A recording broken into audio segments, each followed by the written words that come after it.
Terima kasih Muhammad Shah. Salam hormat dan salam sejahtera.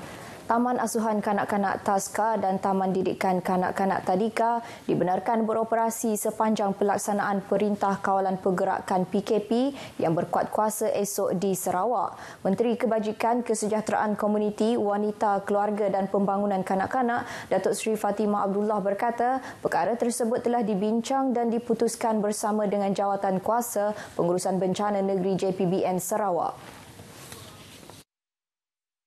Ini telah kita bincang di dalam Jawatankuasa SBMC dan telah diputuskan bahawa Taska dan Tadika masih boleh beroperasi untuk memberi perkhidmatan kepada frontliners. Menurut Datuk Seri Fatimah, senario terkini kes COVID-19 di Sarawak yang semakin meningkat selain menyebabkan jumlah pesakit di hospital termasuk unit penjagaan rapi ICU, pusat kawarantin serta kawasan yang dikenakan Perintah Sekatan Pergerakan yang turut meningkat menuntut lebih banyak masa dan tenaga petugas barisan hadapan di lapangan. Ini katanya menyukarkan penjagaan anak-anak kecil jika Taska dan Tadika tidak beroperasi.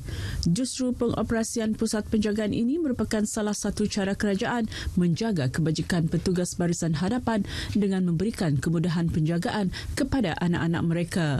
Ditemui selepas bersiaran langsung dalam program Sarawak di Hati di Konti Sarawak FM, Datuk Seri Fatimah mendedahkan sejak dibenarkan beroperasi semasa pelaksanaan PKP bersyarat, sebanyak 57 Taska dan 250 Tadika mempunyai anak-anak petugas barisan hadapan. Pengoperasian ini memberi kemudahan kepada 2,373 anak-anak di seluruh Sarawak. Dalam pada itu, beliau turut mendedahkan prosedur operasi standard ketat dikenakan untuk pengoperasian Taska dan Tadika, termasuk mewajibkan ibu bapa, pengasuh, guru dan pengusaha untuk mendaftar MySejahtera semasa menghantar anak-anak dan sewaktu beroperasi bagi memudahkan pengesanan jika berlaku kes positif. Menurut beliau, sejak dibenarkan beroperasi, hanya sebuah Tadika di Kuching di arah tutup berikutan pengesanan kes positif COVID-19. Pelaksanaan Perintah Kawalan Pergerakan PKP yang akan berkuat kuasa esok di negeri ini mendapat respon positif penduduk di Bandaraya Kuching. Hasil tinjauan RTM hari ini, rata-rata masyarakat yang ditemui menyifatkan keputusan tersebut antara tindakan bijak dalam menangani situasi COVID-19 ketika ini. Because it is good for everybody dan ia dapat menyelamatkan everybody. Nang kita tahu akan ada yang terjejas, but safety come first.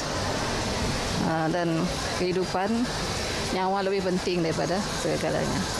So 我是觉得如果是全面的这样子 PKP 是好事啦，因为不然的话那个 case 越来越高，我们也是担心。So 我是 agree 啦，大家都要做好自己的应该做的防范 and then 要自律咯。Men PKP macam tu kami berusaha lah untuk online sebab barang kami juga masih banyak. Kami cobalah online. Jangan anggap orang juga lah mau beli kasih macam ya takut dah tinggal modalnya si Bali macam ya takut. Sementara itu, beberapa orang awam yang ditemui mengatakan mereka tetap berbelanja dengan cermat setelah belajar daripada pengalaman daripada PKP sebelum ini. Beli ala kadar lah untuk 2 minggu kan. So dapatlah juga nampung apa yang kurang di rumah untuk keperluan semasa PKP nanti. Jadi buat persediaan, just beli barang yang apa kata untuk kita simpan di rumah, si perlu keluar rumah, beli ekstra lah, beli lebih. Saya pun IBAN Cina campur pegawai, tapi kita kena ikut SOP, ikut kita punya government punya apa dia punya apply suruh kita stay at home, bukan untuk menyusahkan siapa-siapa tapi untuk kita punya future. Tinjauan RTM di sebuah pasar raya basah juga mendapati aktiviti jual beli berjalan lancar tanpa situasi pembelian panik, sebaliknya membeli mengikut keperluan sahaja. Semalam, Timbalan Ketua Menteri merangkap pengerusi Jawatan Kuasa Pengurusan Bencana Negeri Sarawak mengumumkan pelaksanaan PKP di Sarawak mulai esok hingga 11 Jun depan. Sebanyak 11 jenis barangan diletakkan di bawah skim harga maksimum musim perayaan SHMMP Hari Gawai Dayak tahun ini. Ketua Pegawai Penguatkuasa Kementerian Perdagangan Dalam Negeri dan Hal Ehwal Pengguna KPDN HEP Sarawak Morgan Arumugan berkata, kategori barangan harga terkawal terdiri daripada ayam, telur ayam dan khinzir. Morgan Arumugan dalam kenyataan media memaklumkan SHMMP Hari Gawai berkuat kuasa selama 7 hari bermula hari ini hingga 3 Jun depan.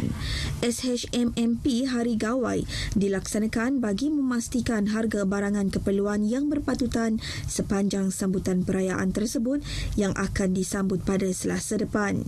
Morgan berkata pihak KPDN HEP Sarawak akan membuat pemeriksaan dan pemantauan di premis berkaitan di seluruh negeri ini bagi memastikan kepatuhan peniaga ke atas SHMMP tersebut. Katanya peniaga yang didapati gagal mematuhi SHMMP akan diambil tindakan di bawah Akta Kawalan Harga dan Anti Pencatutan 2011. Sementara itu, Morgan berkata hasil tinjauan ke atas sebuah pasaraya di Kota Samarahan mendapati tidak berlaku pembelian panik dalam kalangan pengguna seperti yang ditularkan di media sosial. Ekoran Pelaksanaan Perintah Kawalan Pergerakan di Sarawak yang berkuat kuasa esok. Perkhidmatan talian hotline bagi program imunisasi COVID-19 Ibu Pejabat Jabatan Kesihatan Negeri Sarawak tidak akan beroperasi pada sambutan Hari Gawai Dayak iaitu pada 1 dan 2 Jun ini. Pemangku Pengarah Kesihatan Sarawak Dr. Rosmawati Arifin berkata perkhidmatan talian hotline bagi program imunisasi COVID-19 itu akan beroperasi semula seperti biasa pada 3 Jun. Beliau menerusi kenyataan media turut mengingatkan orang ramai supaya terus patuh prosedur operasi standard mengekang penularan wabak COVID-19.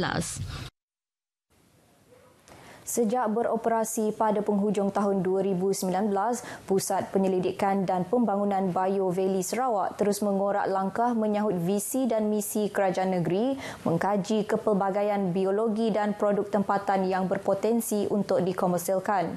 Terletak di kawasan Dewan Undangan Negeri Senadin, Pusat Penyelidikan dan Pembangunan Bio Valley Kertin Sarawak berperanan penting dalam pembangunan mampan sekaligus memajukan ekonomi negeri khususnya di Miri. Kupasan lanjut bersama Catherine Igang. Hampir 2 tahun beroperasi, pusat ini mengkaji sumber tempatan yang berpotensi dikomersial merangkumi bidang perubatan. Antara kajian yang sedang dilaksanakan ialah pengekstrakan daun yang asli untuk kajian antimikrobial. Kebanyakannya digunakan secara tradisional oleh masyarakat tempatan, namun kini ditambah nilai dan dikaji ia mampu menjadi bahan dalam industri makanan dan farmaseutikal. Bagi pengarah Kertin Bio Valley Sdn Bhd, Freddy Panau, tanggungjawab yang digalas beliau bersama beberapa kaki tangannya ini membantu masyarakat tempatan meningkatkan sosioekonomi mereka. Kajian kami berkisar kepada pengekstrakan tumbuhan tempatan. Sebagai contoh, antaranya ialah pengekstrakan minyak dabai. Kebanyakan minyak-minyak yang kami ekstrak sama ada dia mempunyai bahan bioaktif dan juga mempunyai keupayaan untuk industri pemakanan dan juga industri farmaseutikal. Menyokong visi kerajaan negeri menjadi antara negeri termaju di Malaysia menjelang tahun 2030, pusat ini menggariskan 6 objektif strategik antaranya bioekonomi, penyelidikan dan pembangunan. Kita berharaplah juga sektor-sektor swasta dan juga badan-badan penyelidikan yang lain dapat juga bekerjasama dengan SBPP ini. Pusat Pembangunan dan Penyelidikan Bio Valley yang terletak di kawasan seluas 10 ekar tanah ini mampu menjadikan Sarawak, khususnya Bandaraya Miri sebagai katalis pembangunan yang mengkomersialkan produk tempatan dan juga sumber yang ada untuk memajukan ekonomi negeri Sarawak. Catherine Igang, Miri Sarawak untuk RTM.